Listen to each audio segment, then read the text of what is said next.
Imagine कीजिए दोस्तों एक ऐसे वर्ल्ड की जहां पर बारिश नॉर्मली ना होकर एक खतरे के रूप में होती है।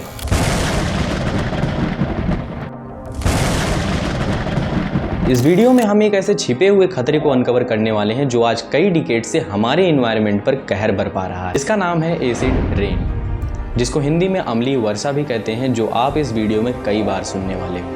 That can actually lead to this, acid rain. Acid rain. So yeah. how and why? उस समय को इमेजिन कीजिए दोस्तों जब हवा में धुआं भर गया हो और कारखाने जहरीले धुएं को छोड़ रहे हो। इसी अंधकार से भरे युग में डिस्कवरी होती है एक ऐसी बारिश की जो प्योर ना होकर एसिडिक होती है। एसिड रेन को समझने से पहले हमें इसके इतिहास को जानने की जरूरत है। एसिड रेन बारिश का ही एक रूप है जिसमें सल्फ्यूरिक और नाइट्रिक एसिड की मात्रा ज्यादा हो जाती है। First of all, the primary gas that's spewing from volcanoes is sulfur dioxide. Okay. 1960-70 के दशक में इसे महत्वपूर्ण इन्वायरमेंटल इशू के रूप में मान्यता दी गई थी, जो कि इकोसिस्टम, ह्यूमन हेल्थ और बिल्डिंग्स पर एक हानिकारक प्रभाव छोड़ रही थी। इंडस्ट्रियल रिवोल्यूशन के दौरान फैक्ट्रीज में मेनली फॉसिल फ्यूल्स जलाने से भारी मात्रा में सल्फर डाइऑक्साइड और नाइट्रोजन ऑक्साइड को एटमॉस्फेयर में छोड़ा गया, जो कि हवा में वाटर वेपर के साथ मिलकर नाइट्रिक और सल्फ्यूरिक एसिड का फॉर्मेशन करते हैं, जिससे एसिड की बारिश होती है, जिससे हमारे इन्वायरमेंट में रहने वाले प्लांट्स, एनिमल्स और यहाँ तक कि फॉरेस्ट पर भी एक गहरा प्रभाव पड़ता है।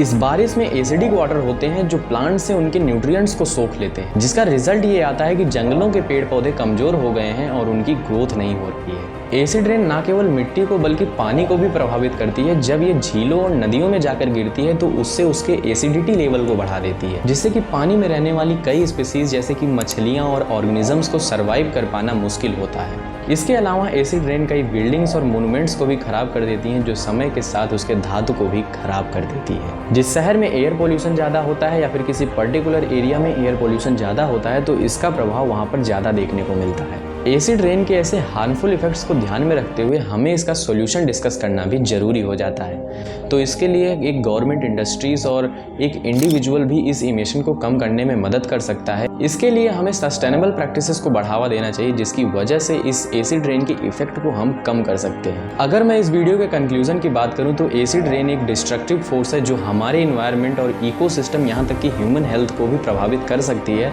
तो इसके लिए हमें मिलकर काम करना होगा। अगर इस वीडियो से आपको कुछ नया सीखने को मिला हो तो आप इस चैनल को सब्सक्राइब कर सकते हो। मिलते हैं अगली वीडियो में किसी नए फैसिनेटिंग टॉपिक के साथ में। Thank you.